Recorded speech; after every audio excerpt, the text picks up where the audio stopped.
E se eu te falasse que o motivo de você não conseguir aprender mais rápido está ligado aos componentes da sua estratégia de estudos? Hoje eu vou te apresentar 3 pilares de uma boa estratégia de estudos e o seu trabalho é pegar esses pilares e atualizar a sua estratégia atual de estudos, aprendizagem e memorização.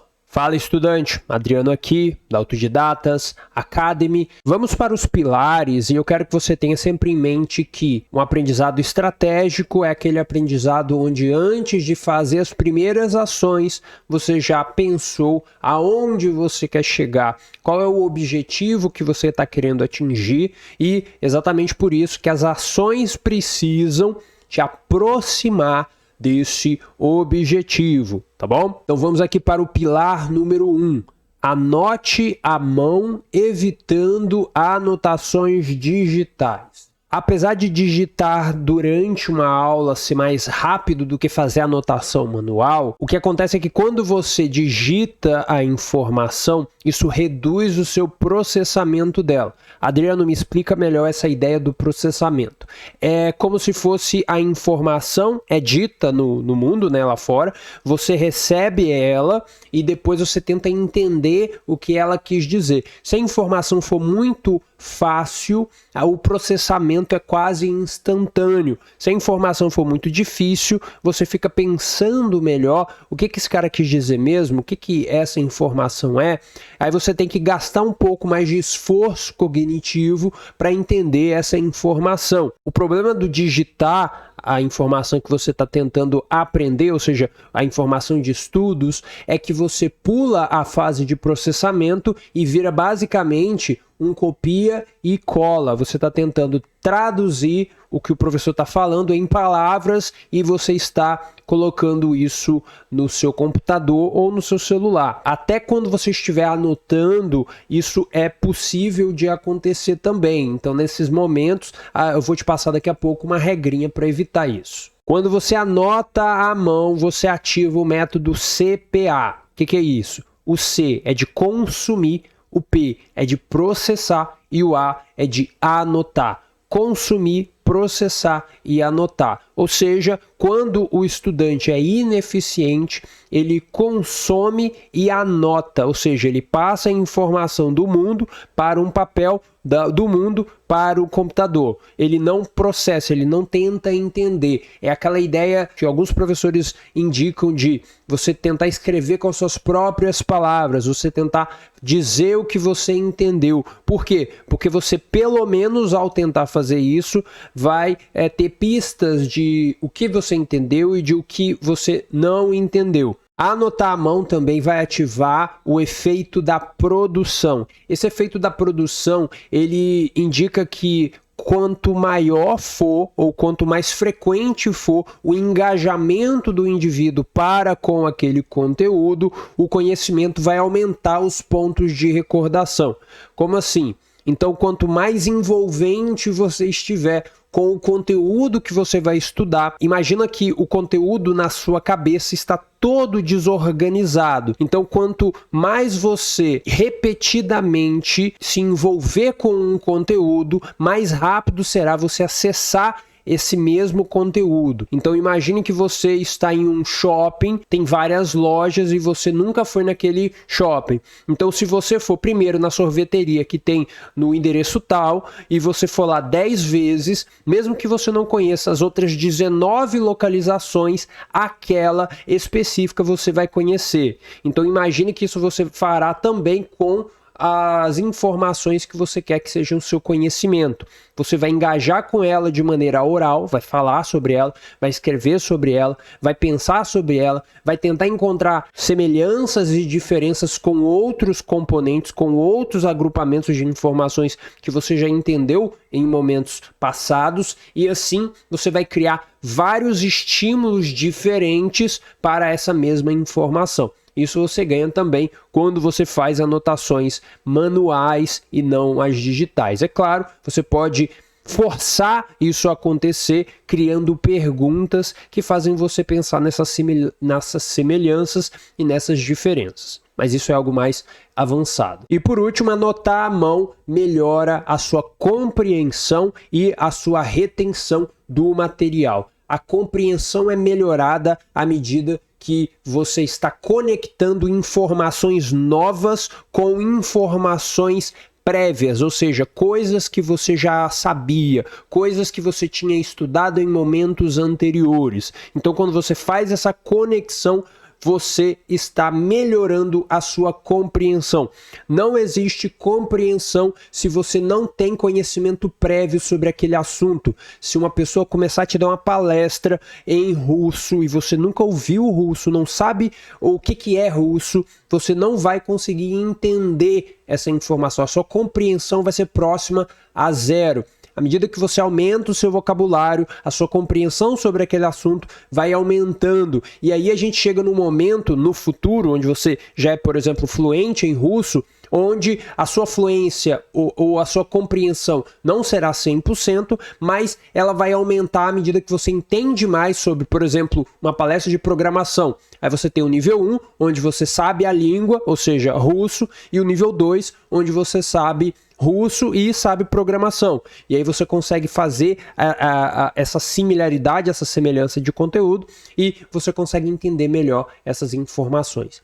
E a retenção também aumenta porque você consegue criar novos agrupamentos.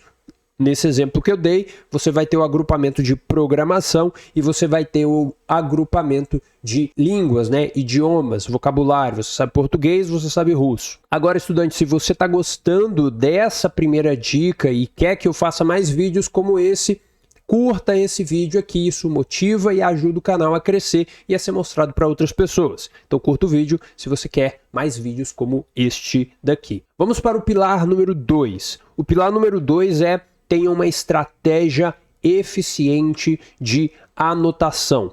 Primeiro eu te falei para você anotar à mão, mas como você deve anotar? Como você deve fazer uma anotação? E aí a gente entra nessa coisa que eu chamo de anotação eficiente. O que você precisa entender? Que a anotação eficiente é uma fórmula. Anotação eficiente tem regras claras, é uma formulazinha, é como se fosse uma receita de bolo, é exatamente aquilo que deve ser feito. Então, uma regra que deve ser seguida sempre em todas as situações. Tá me entendendo? Então, isso é uma estratégia de anotação eficiente. Alguns exemplos de técnicas de anotações que são bem conhecidas para você pesquisar aqui no canal ou em outros locais são: 1. Mapas mentais, que é uma maneira de fazer uma anotação que possui regras claras. Você coloca ele num papel, você tem lá a ideia das palavras-chave, dos desenhos, das cores, dos ícones, e você consegue criar lá um mapa mental para fazer essas coisas que eu te falei, de conectar informações antigas com as novas, você entender os conceitos, processar os conceitos, armazenar as informações para recuperar no futuro. Tem também o método de Cornell, que é a segunda técnica de anotação, e você tem o método do fluxo, que é o terceiro tipo de anotação. Adriano, você não vai me explicar essas técnicas? Vou deixar isso para um vídeo futuro, porque esses vídeos não podem ficar muito longos, tá? Então, mapas mentais, método de Cornell, método do fluxo. Se você tiver preferência para alguma dessas técnicas, coloque aqui na área de comentários. Eu vou priorizar a criação desse vídeo para você. Tá bom? Mas para não te deixar somente no mundo das ideias, da importância das técnicas de anotações, eu vou te dar algumas dicas que são aplicáveis em todas as técnicas de anotações. Antes, deixa eu deixar claro uma coisa. Quando eu fiz uma pesquisa mais aprofundada para gerar ou para criar o meu curso de técnicas de anotações eficientes, só para você ter uma ideia, existem mais de 1000 técnicas de anotações. Mais de 1000 técnicas de anotações. O que isso quer dizer? Quer dizer que eu tenho que ficar desesperado porque são muitas técnicas e não dá para aprender tudo? Não. Quer dizer que técnicas de anotações funcionam, mas elas só funcionam se você escolher a técnica que você vai utilizar. Lembra que eu disse? A técnica tem um objetivo. Eu quero entender melhor. Então, eu vou usar uma técnica de anotação que ela otimiza o meu processo de compreensão. Então, eu vou usar ela. Então, se você ficar preocupado em 50 técnicas, em vez de escolher uma técnica para o objetivo que você tem, que é de compreender melhor o conteúdo, você vai perder pontos. Entende? Então o que você precisa fazer é pensar, o que eu quero? Compreensão, planejamento, memorização. O que eu quero? Eu quero compreensão. Quais são as técnicas possíveis? 1 milhão. Então eu vou escolher uma. Vou escolher essa. Mapa mental. Então mapa mental para compreensão. Acabou.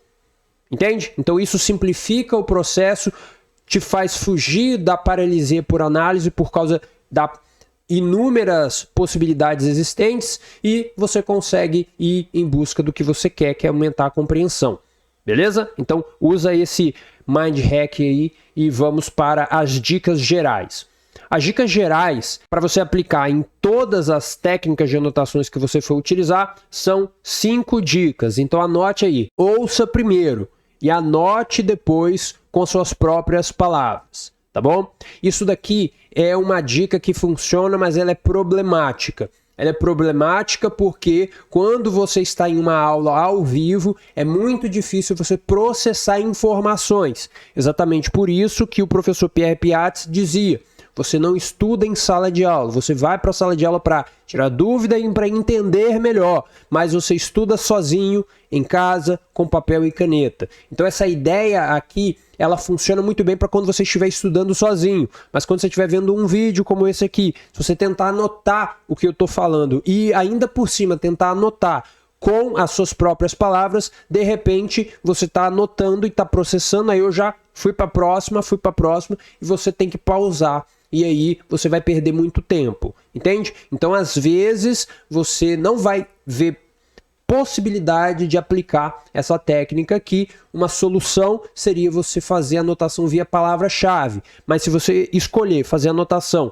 via palavra-chave, que você vai notar é que isso também é problemático, porque se você, ao final da aula, ao final do consumo, não revisar e preencher os lugares em branco, você vai perceber que depois de uma noite de sono, aquilo dali já não fará o menor sentido para você devido à curva do esquecimento. Você vai esquecer boa parte daquelas informações e não vai conseguir recuperar elas no futuro. Então, você precisa prestar atenção nos problemas que você mesmo está criando quando você tenta fazer as coisas muito complexas, muito difíceis e não toma cuidado com isso. A dica número 2 é deixe espaços em branco em suas anotações para que em revisões futuras você possa preencher com novas informações que você descobriu a respeito daquele conteúdo. Tá? Isso aqui é interessante porque tem um experimento que estava tentando analisar o impacto da curva do esquecimento e eles fizeram com palavras, né, de idiomas estrangeiros. E aí eles perceberam, só para pontuar o que eu quero pontuar aqui, não vou falar o experimento todo, é que eles perceberam que quando o estudante ele tenta recordar 3, 4 dias depois, o que acontece é que ele se lembra, por exemplo, eles deram a sequência de palavras e aí antes eles pediram para a pessoa recordar imediatamente daquela sequência de palavras. E depois eles foram fazendo essa mesma coisa à medida que os dias foram passando. Mas aí o que acontece? Lá no 4º, 5º dia, a pessoa consegue se lembrar mais do que no primeiro dia, ou seja, mais do que imediatamente depois das palavras serem ditas, a pessoa consegue recordar 4, 5 dias depois. Por quê? Porque é um período ali onde a consolidação acontece e faz com que a informação seja recuperada com uma rapidez maior, uma velocidade muito maior. Entende? Então, o ponto aqui é que você deixe espaços em branco na sua anotação para que no futuro, quando você vai preencher ou quando você for revisar essa informação, você está revisando e percebe, ah não, isso aqui faltou esse ponto, faltou aquele ponto, e às vezes até você consiga pensar em perguntas que você gostaria de saber responder e consiga colocar lá e adicionar novas informações. As suas anotações precisam ser arquivadas, principalmente as anotações físicas, para que não vire uma bagunça e você não saiba como revisar aquelas informações daqui 1 ano, daqui 5 anos. A dica 3 aqui é que você use um sistema de abreviações e um sistema de ícones. Isso daqui eu tive problemas com isso no passado e eu até deixei de utilizar, mas pode ser útil para você. O meu problema é que eu esqueci o que se traduzia as abreviações e os ícones. Então, se você cria, por exemplo, ícones em emojis, e aí cada emoji significa uma coisa, e se daqui a 6 meses você esquecer o que cada emoji significa, você não vai conseguir traduzir ou decodificar o que você anotou. Então isso vai funcionar para as abreviações também. Então, se você for realmente utilizar ícones, abreviações, desenhos, etc., você precisa colocar no seu arquivo de anotações aquelas informações que servem para decodificar esses códigos que você está criando, tá? E se você criar realmente esses ícones e abreviações, o ponto positivo principal é a economia de tempo, porque você vai conseguir ver uma aula e anotar com uma velocidade um pouco maior. Ao fazer anotações, essa é a dica 4, é importante que você escreva poucas palavras, que você sintetize as ideias principais. Exatamente por isso que você precisa anotar em palavras-chave ou frases. Tente evitar sentenças ou textos muito grandes, tá? Então, mesmo em aula ao vivo, quando você estiver anotando, anote em poucas palavras. Tente procurar sempre na fala do professor as palavras-chave principais, as ideias principais, as relações principais, fatos, nomes, e depois você organiza isso quando você tiver mais tempo. Tá? Uma técnica que tira bastante vantagem dessa característica é o mapa mental, mas o mapa mental ele tem algumas outras coisas relacionadas, algumas pessoas adoram, outras pessoas detestam, mas a ideia da escrita via palavras-chave é bastante útil também. E a quinta dica aqui é que você busque colocar ali na sua anotação as ideias-chave, as big ideas daquele texto. Então, depois de uma aula, depois da lida de um capítulo, de um livro, de você ter visto um vídeo,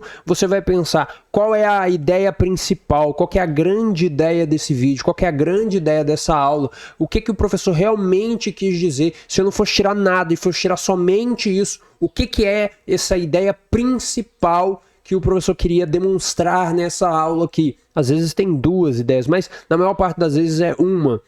E aí você vai e anota ela, coloca ela em destaque na sua anotação. Por quê?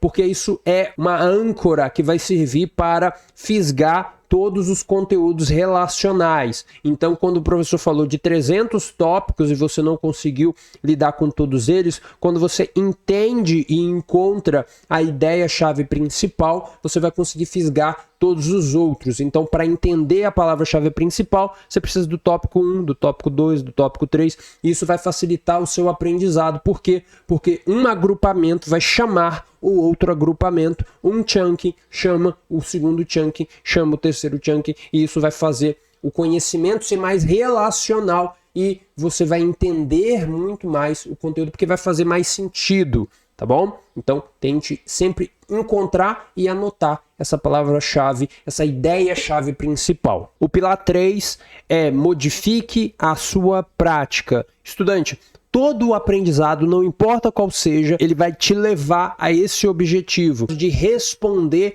a essas duas perguntas. O que você tem de conhecimento e o que você consegue aplicar. Beleza? Então, palavras diferentes para dizer a mesma coisa. Coisas de conhecimento e coisas motoras, né? De aplicabilidade, digamos assim. Você pode hackear o seu aprendizado setando objetivos logo no início da sua jornada de aprendizado, respondendo essas perguntas. Então, no início do seu mês, você pode sentar com papel e uma caneta e escrever o que você quer saber ao final do mês e o que você quer ser capaz de fazer ao final do mês. Eu estou falando de mês porque minha recomendação é que você crie ciclos mensais de aprendizado. Então, todo mês você tem um objetivo baseado no tempo, mais ou menos, que você tem disponível para aprender, e você vai tirar ali aquelas horas para aprender e desenvolver aquelas competências, aquelas habilidades. Uma coisa importante que você precisa fazer todo mês é avaliar se esse ciclo de aprendizado está realmente te aproximando ou não do seu objetivo. Exatamente por isso que você precisa ter o objetivo. Você precisa saber o que eu quero saber e o que eu quero ser capaz de fazer. E aí no final do mês você vê, consegui ou não consegui. E aí você analisa e vê o que você precisa fazer para mudar isso. É importante que todo mês você faça alterações, mas essas alterações elas não podem ser no sentido 8 ou 80, né? Fazer 10 alterações, fazer 50 alterações, ou mudar de técnica de uma maneira sem pensar muito. É importante que sejam micro alterações para que você utilize esses hábitos que você construiu ao longo do mês, para que você mantenha o hábito e faça pequenas alterações para que você consiga se aproximar cada vez mais, meio que ajustar o prumo para que você se aproxime cada vez mais do seu objetivo. Estudante, aprender com eficiência é uma questão de ser estratégico com o seu aprendizado e aprender habilidades de estudos. Essas habilidades vão te fornecer as ferramentas mentais necessárias para que você seja mais organizado, para que você entenda e para que você memorize as informações no curto, médio e longo prazo. Quer saber que habilidades de estudo são essas? Eu fiz um vídeo, coloquei aqui na descrição para que você vá lá ver e conhecer melhor sobre as habilidades de estudos. Eu vou te ver lá e por esse vídeo é isso. Tchau!